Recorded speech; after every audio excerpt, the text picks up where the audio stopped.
The Biden administration put out new Title IX rules today that will increase protections for LGBTQ+ students and change how schools handle cases of campus sexual assault. These moves reverse several changes made by the Trump administration. Among them, sex discrimination will now clearly include discrimination based on sexual orientation and gender identity. They fundamentally changed the way schools conduct assault investigations, removing the Trump-era requirement that victims be cross-examined and that they hold in-person hearings. The new rules sidestep the controversial issue of transgender athletes, saying that that was still under review. For more on these changes, I am joined by the Washington Post's Laura Meckler, who has been following all of this closely. Laura, thank you so much for being here. So these rules go into effect starting in August. On this issue of LGBTQ+ students, it now says that it is illegal, very specifically, to discriminate against those students. That was not the case before? Well, actually, the Biden administration has long held that it was the case before. They say that Title IX, which bars discrimination on the basis of sex, has always also included sexual orientation and gender identity as part of that. That is a way, essentially, to discriminate on the basis of sex. So that's how they've been acting, and that's how they've been adjudicating cases. But what this regulation does is essentially gives that more heft by putting it into a formal regulation that has gone through the full rulemaking process that says this is the official federal government's interpretation of what Title IX says. And so on this issue of changing the rules with regards to how investigations are handled about sexual assault, explain to me what the situation was and now what these new rules do. So, the question of sexual assault and sexual harassment on campus has been a huge one for many years now. Well over a decade has this been a hot topic. And in fact, the Obama administration tried to address this with its own set of guidelines. And then the Trump administration came, tossed out the Obama rules, and wrote their own regulations. And they set out a system that was sort of a court-like type procedure where there would be a separate investigator who would be different from the person who made the judgment. And you would have sort of a cross-examination opportunity and a hearing.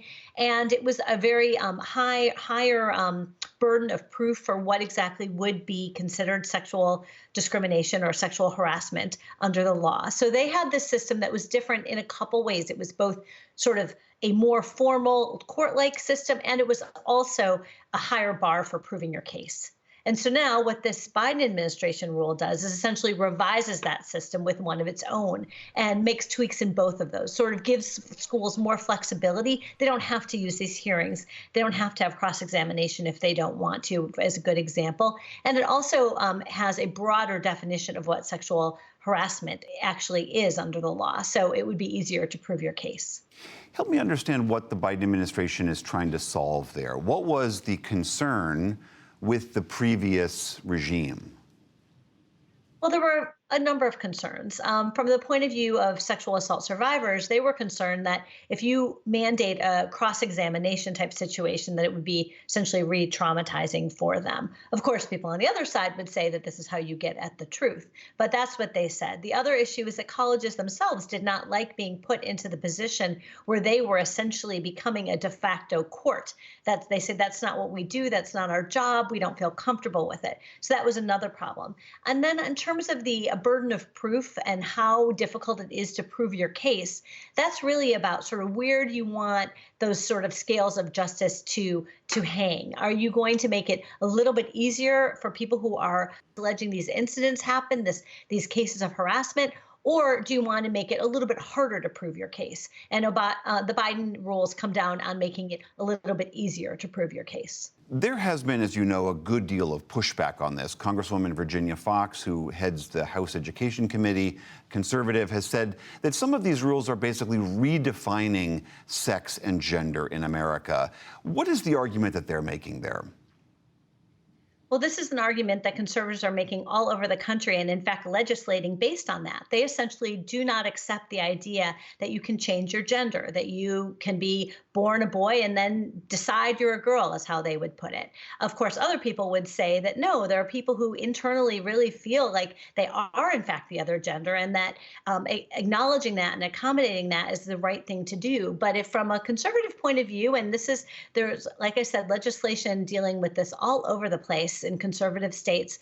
What they're really trying to say is that, this is a threat to essentially other girls and women. They don't want somebody who was born a boy showing up in the girls' locker room, for instance. So they take great issue. And I got a lot of response today from conservatives saying essentially that the administration was going too far and taking what they view as a radical position on gender.